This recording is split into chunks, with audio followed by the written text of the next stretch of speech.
Et avant de laisser la parole à l'intersyndicale, moi je veux profiter de ce 1er mai pour dire quelques mots, mais très courts.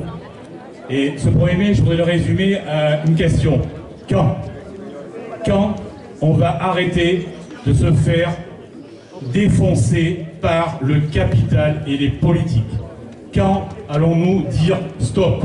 Quand allons-nous sortir la tête de l'eau et s'organiser pour dire stop à des gens qui n'ont jamais travaillé, qui veulent réformer le travail, qui réforment nos retraites, qui sont en train de privatiser la sécurité sociale, des gens qui ne connaissent rien à tous les besoins des salariés dans ce pays et qui nous disent ce qu'il faut qu'on fasse et comment on doit les faire. Quand allons-nous nous révolter? Quand allons-nous s'organiser pour dire stop?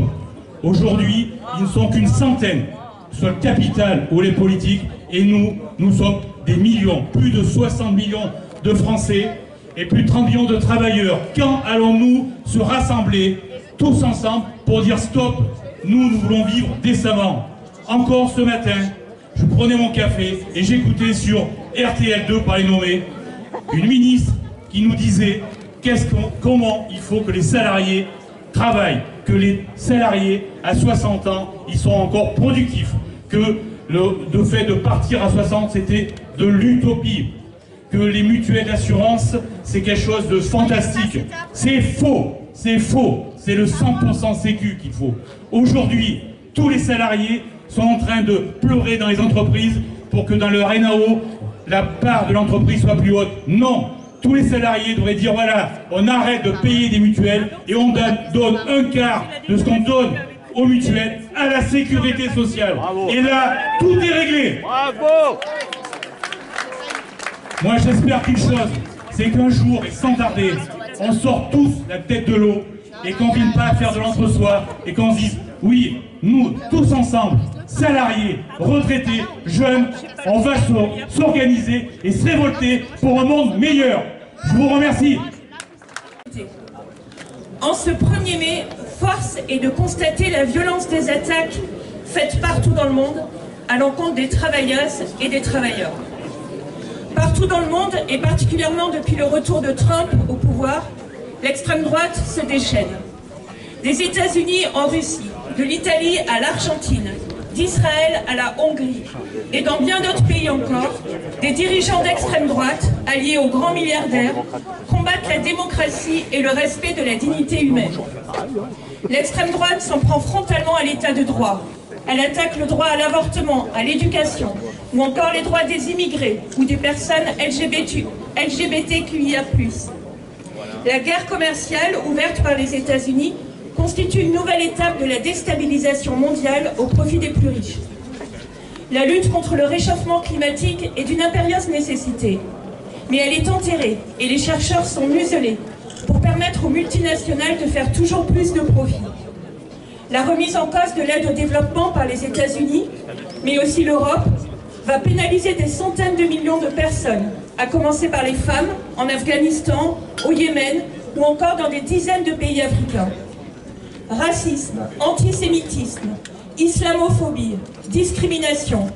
Partout, le poison de la division progresse, instrumentalisé, voire organisé par l'extrême droite et les médias des milliardaires.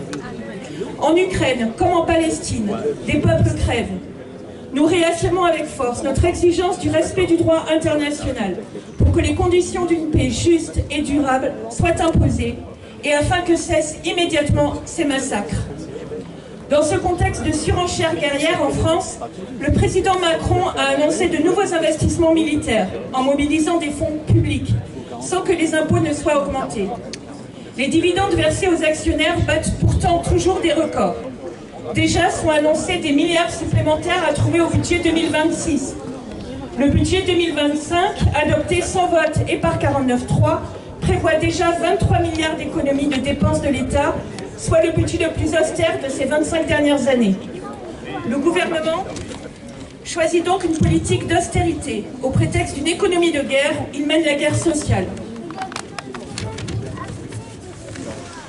Il serait inacceptable que cette hausse des budgets militaires déjà à l'œuvre constitue un prétexte pour poursuivre la casse des services publics ou de l'État social. Les services publics comme l'hôpital ou l'éducation ne tiennent déjà que par le dévouement d'agentes et d'agents qui y consacrent leur vie, mal payée et méprisée. Nous exigeons le dégel massif du point d'indice, le remboursement intégral des congés maladie, l'abrogation du jour de carence. Nous réaffirmons également notre exigence de l'abrogation de la réforme des retraites pour un retour à un départ à 60 ans, sans décote ni surcote, et avec 37 années et demie de cotisation. Alors que nous célébrons cette année les 80 ans de la création de la sécurité sociale, héritage des combats de la résistance et de la libération, nous réaffirmons notre profond attachement à la Sécu et à nos mandats d'un remboursement intégral des soins par la sécurité sociale. Le monde du travail est la première cible de l'extrême droite et des politiques libérales. C'est par son unité, sa prise de conscience et sa détermination que ces idées et ces politiques pourront être combattues ici et ailleurs. Un autre monde est possible et il est nécessaire. Oh, ça va, c'est la police comme j'aime bien. Allez-y, allez-y. Bien, bonjour à tous. Je rappelle que cette manifestation départementale aujourd'hui est en intersyndicale. Tout d'abord, merci d'être là pour célébrer ici, comme partout dans le monde, ce 1er mai, la journée internationale des droits des travailleurs. Votre présence, nombreuse, nous conforte dans l'idée que la solidarité ouvrière et syndicale que représente cette journée n'est pas un vain mot. Les manifestations du 1er mai sont aussi le symbole de la solidarité ouvrière entre les travailleurs du monde entier, le symbole de l'engagement syndical pour la solidarité bien sûr, mais aussi pour refuser l'exploitation, pour l'émancipation individuelle et collective, pour l'action collective. La solidarité ouvrière et syndicale, ce sont les valeurs de force ouvrière, les valeurs qui nous unissent, le pain, la paix, la liberté. Quand le gouvernement prépare les esprits à une économie de guerre et le réarmement, FO répond que nous ne participerons ni à l'instrumentalisation ni à l'intégration des organisations syndicales de salariés dans une économie de guerre, synonyme de renoncement et d'abandon des revendications des travailleurs.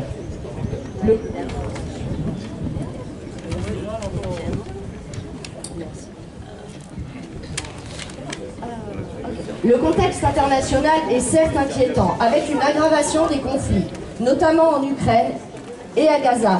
Et la guerre commerciale lancée par le président Trump nourrit aussi les inquiétudes. D'autant que de guerre commerciale à guerre totale, souvent, il n'y a qu'un pas. Concentrer les efforts sur la défense, au détriment des dépenses sociales, au détriment de la sécu et des services publics, de l'école ou des hôpitaux, ne ferait qu'alimenter encore la colère des travailleurs et leur défiance.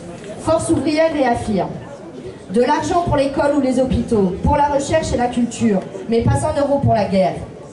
Cette colère et cette défiance sont aussi nourries par la dégradation des conditions de travail, les salaires qui stagnent, la désindustrialisation avec les suppressions d'emplois qui se multiplient dans l'automobile, la chimie, la grande distribution ou encore le secteur du commerce.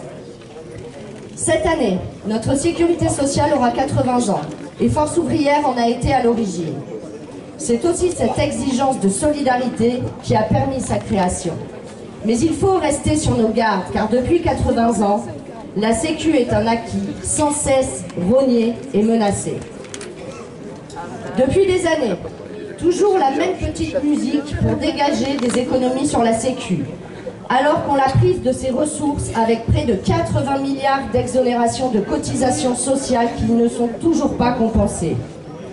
Le gouvernement cherche des économies partout. L'offensive sur le si généreux modèle social français trouve un regain de vitalité avec pour idée centrale que les Français ne travailleraient pas assez. Le concours Lépine des mauvaises idées est lancé. On l'a vu avec la journée de solidarité, les jours de carence, la baisse de l'indemnisation des arrêts maladie et à nouveau est évoquée une réforme de l'assurance chômage pour indemniser moins longtemps les demandeurs d'emploi. Le gouvernement a dit avoir besoin de 40 à 50 milliards d'euros pour combler le déficit, qu'il conditionne les aides publiques aux entreprises. Les efforts ne doivent pas systématiquement peser sur les travailleurs. Toujours travailler plus pour gagner moins et ne plus pouvoir se soigner est une situation inacceptable. Et comme si la réforme des retraites ne suffisait pas, l'abattement fiscal dont bénéficiaient les retraités est désormais menacé. Travailler plus longtemps, réduire les pensions, voilà où conduit cette réforme injuste et brutale imposée à coup de 49.3 dont nous demandons toujours l'abrogation et nous sommes bien seuls. Des organisations syndicales participent toujours au conclave. Pas celui qui va désigner un nouveau pape, non, celui que nous avons quitté, celui où nous devions pouvoir parler de tout, mais surtout pas de l'essentiel. Ces organisations veulent parler du financement de la protection sociale, de toute la protection sociale, dans leur coin. C'est inacceptable. Il est temps de siffler la fin de la récré, d'en finir une fois pour toutes et de repartir sur de bonnes bases, les bases qui sont les nôtres, celles du paritarisme et de la négociation collective. Ce n'était pas une décision facile, mais nous restons persuadés que nous sommes partis au bon moment. Adhérer, militer pour le progrès et la justice sociale. Camarades, établissez des cahiers de revendications à tous les niveaux, pour les salaires, l'emploi, les retraites et la protection sociale, les services publics et la fonction publique, les conventions collectives et les statuts. Préparez la résistance. Vive le syndicalisme libre et indépendant. Vive la solidarité internationale des travailleurs. Stop au racisme. Abrogation de la circulaire Retailleau. Non à l'union sacrée et à l'économie de guerre. Toujours le pain, la paix, la liberté. Vive la Confédération Générale du Travail, force ouvrière. Merci. Cette année encore, les chiffres des dépenses militaires sont parus avant le 1er mai. Je vous annonce donc qu'elles ont représenté plus de 2700 milliards de dollars en 2024, en augmentation de 9,4%. Une augmentation de 6,1% des dépenses militaires en France donne un total annuel de 64,7 milliards de dollars. D'ores et déjà, Macron annonce dans son discours du 5 mars 2025 une augmentation encore plus importante des dépenses militaires, au-delà des 413 milliards de la loi de programmation militaire. On parle d'un plus que doublement pour atteindre 5% du PIB en 2030, à comparer aux 2,1% de 2024, soit autour de 130 milliards d'euros en 2030. Cette militarisation du pays et de l'économie se fait au détriment des salaires, des retraites, des allocations, des services.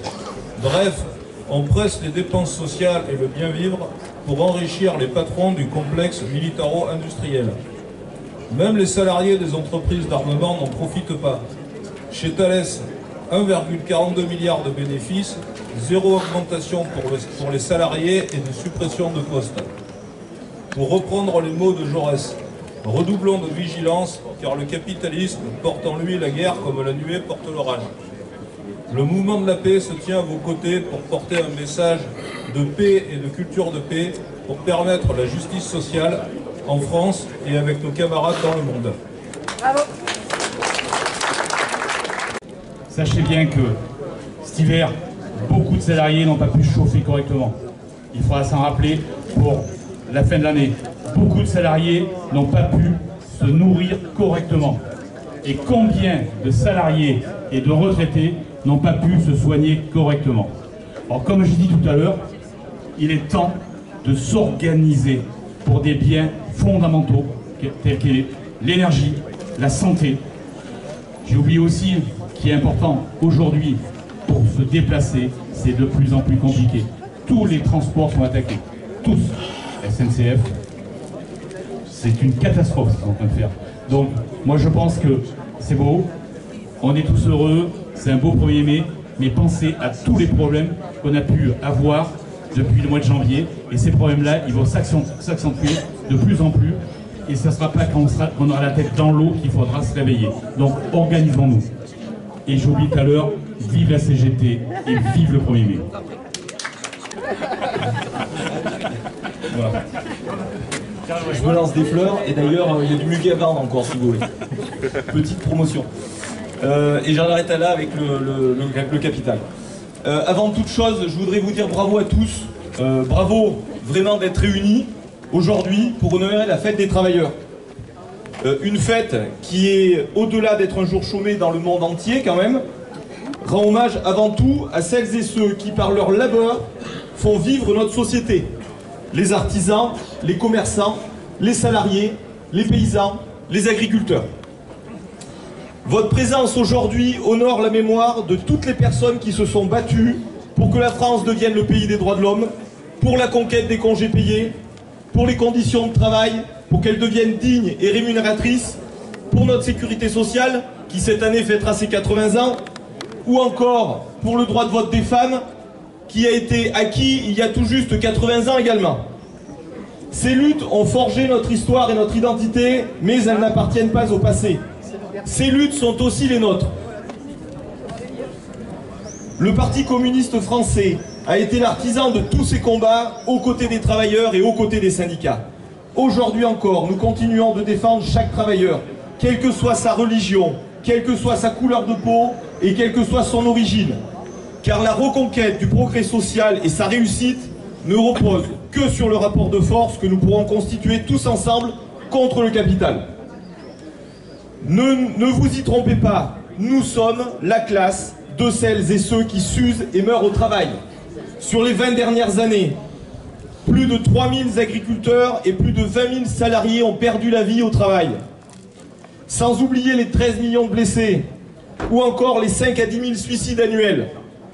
Ces chiffres ne sont pas des caricatures, ils sont le reflet d'une réalité où la situation des travailleurs se dégrade à mesure que le capital se renforce. Dans cette bataille, nous sommes tous les prolétaires dont parlait Marx. Pour gagner, le capital et ceux qui détiennent le pouvoir économique veulent nous diviser et nous opposer les uns aux autres. Nationalité, religion, couleur de peau, statut social, autant de prétextes pour détourner notre attention du véritable affrontement, celui du capital contre les travailleurs. Mais l'histoire nous l'a prouvé, quand les prolétaires s'unissent, ils deviennent une force irrésistible. Ensemble, travailleurs, syndicats, partis politiques progressistes, nous avons conquis des droits, arraché des victoires et construit des acquis sociaux dont nous devons être fiers. Aujourd'hui, vous incarnez non seulement la mémoire de ces luttes, mais aussi l'espoir et la résistance face à un système qui nous met à genoux et qui prône l'austérité pour s'enrichir. Augmentation des jours de carence, recul de l'âge de départ à la retraite, suppression des jours fériés, baisse des remboursements médicaux, travail forcé pour les allocataires du RSA, retraite par capitalisation et tant d'autres attaques infâmes contre nos droits. Tout cela ne pèse que sur une seule classe, la nôtre, celle des travailleurs. Ils nous volent notre santé, notre retraite, nos services publics dans l'unique but de satisfaire leurs besoins de profit. Mais ensemble, nous sommes plus forts. Ensemble, nous devons refuser cette logique de domination. Ensemble, nous pouvons dépasser les clivages que certains utilisent pour nous diviser et nous affaiblir. La solidarité et le collectif sont nos armes les plus puissantes. C'est dans l'union que nous pourrons construire un avenir où la dignité des travailleurs sera au cœur de notre société. C'est cette flamme de la lutte, de l'unité et de la résistance qu'il faut faire vivre aujourd'hui et à chaque instant, pas seulement pour nous, mais aussi pour toutes les générations futures. Aussi, je vous souhaite de vivre un 1er mai solidaire, fraternel et avec l'espoir de futures victoires sociales pour la classe des travailleurs. Vive le Parti communiste et vive le 1er mai.